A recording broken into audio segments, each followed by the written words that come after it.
당신이 원하는 학원 운영의 모든 것 컨텐츠 크리에이터 컨셉입니다. 그 최소 비용으로 학원 창업한다는 건 공간 세팅을 잘하는 거예요. 자, 처음에는 그 작은 공간에서 시작하겠지만 향후 확장까지 염두에 두셔야 돼요. 모든 사업이 마찬가지겠지만 학원 사업도 가장 큰 고정 비용을 줄이셔야겠죠. 즉 차임, 월세를 줄이는 거죠. 자, 월세를 줄이려면 어떻게 해야 되죠? 학원 면적을 허가 날 수 있을 정도로만 최소화시키는 게 좋겠죠. 그래야 그 보증금도 덜 나올 거고요.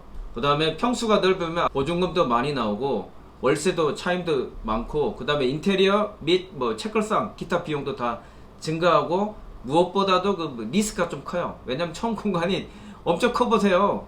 그 학생 채우기가 쉽지가 않아요. 그래서 처음에는 작은 공간에서 시작하셔야 됩니다.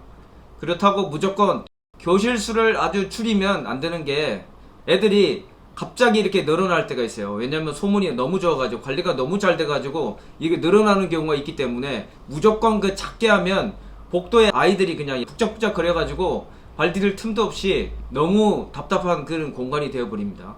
자, 그래서 2년에서 그 5년 정도는 처음 시작한 곳에서 버틸 수 있을 정도로 공간을 만들어야 해요. 왜냐하면 처음에 여러분들 학원 오픈할 때 공간 세팅하느라고 인테리어 할 때 비용 많이 들어가잖아요. 몇 천만 원 들어가는데 이거 2년 5년은 버티셔야 됩니다. 그래서 처음 이 공간을 디딤돌로 생각하시고 확장은 그 다음 단계예요.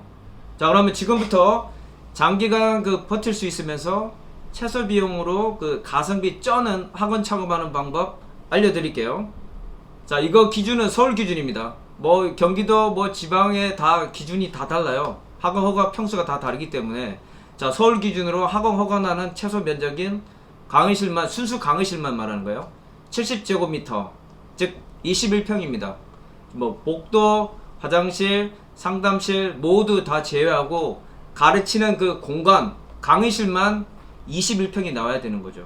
자, 그리고 강의실 개당 최소 면적이라는 게 있어요. 그 10제곱미터인데, 즉 10제곱미터면 강의실 한 개가 그 평수로 따졌을 때 3평 이상은 나와야 된다는 겁니다. 자, 그러면 첫 번째 최소 비용을 줄이려면 어떻게 해야 되냐? 반드시 실측하셔야 돼요. 계약하기 전에 우리 건축물 관리팀장 떼어보잖아요. 여기에 나오는 면적 절대 믿으시면 안 돼요. 예를 들면 면적상에 38평인데 실제적으로 재보면, 제가 직접 재보면 28평밖에 안 나와요. 그래서 이거 터무니없는 공간이 될 수가 있기 때문에 직접 가서 실측해 보셔야 됩니다. 면적이라는 것은 전용 면적, 공급 면적이 있어요. 전용 면적은 상가 내부 면적이라고 그러죠. 상가의 순수 그 내부 면적, 공간.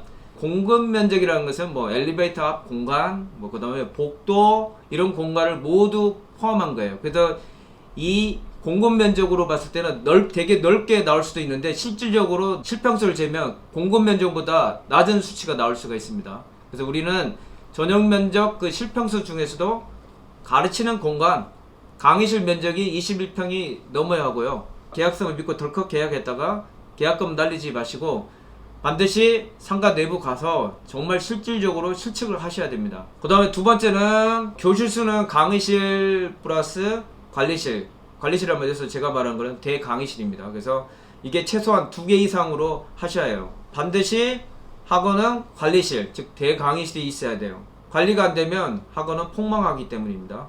공간 세팅을 하실 때, 시간표를 짜실 때 우리가 뭐 주 3회 월수금이나 주 2회 화목반 이렇게 분리되어 있잖아요. 그래서 한 타임당 예를 들면 1시간 30분 잡고 하루에 5타임을 우리가 한다는 조건 하에 교실 한 개의 그 수용 인원은 8명이라고 우리가 한번 가정해 볼게요. 자, 교실 한 개당 그러면 월수금 40명 나오죠. 그 다음에 이렇게 하면 화목도 몇 명 나오죠? 예, 40명 나오죠. 그래서 교실 한 개 넣을 때마다 수용 가능한 학생은 80명이죠. 자, 그래서 여유 공간도 활용 가능한 관리 교실이 꼭 필요합니다.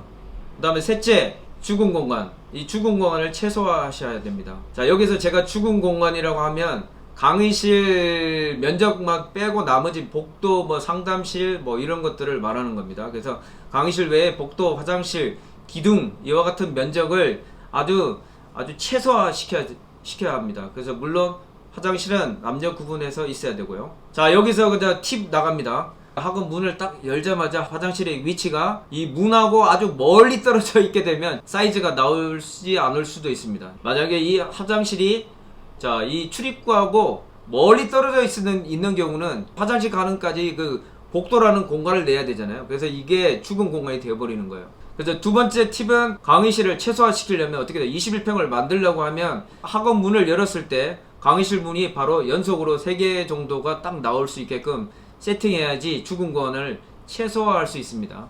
그 다음에 네 번째, 강화 유리로 벽체의 그 두께를 줄이세요. 자, 강의실 면적 허가 기준이 간당간당할 때가 있습니다. 자, 이걸 최소 면적을 맞추기 위해서는 강의실 넓게 이제 사이즈를 내야 되잖아요. 자, 이러다 보면 줄어드는 게 있죠. 바로 뭐예요? 복도가 되게 좁게 됩니다. 복도가 좁으니까 이게 엄청 답답해 보여요. 이 답답함을 느낌을 어떻게 해소해야 되냐? 바로 벽체를 강화 유리로 하는 게 좋습니다.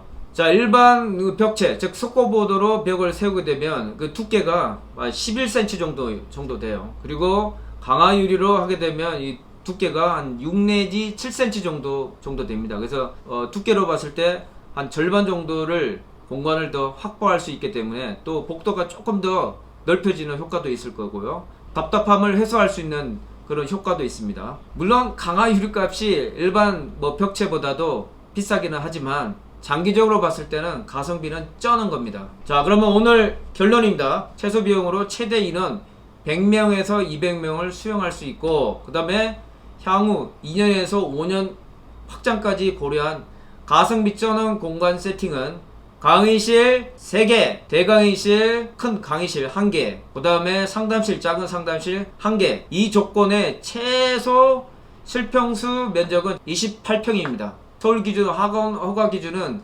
강의실만 21평인데 나머지 7평에서 28평 중에 이제 7평 남잖아요.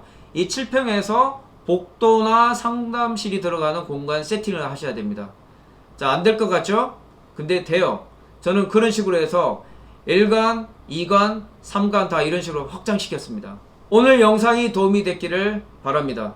다음 영상도 기대해 주세요.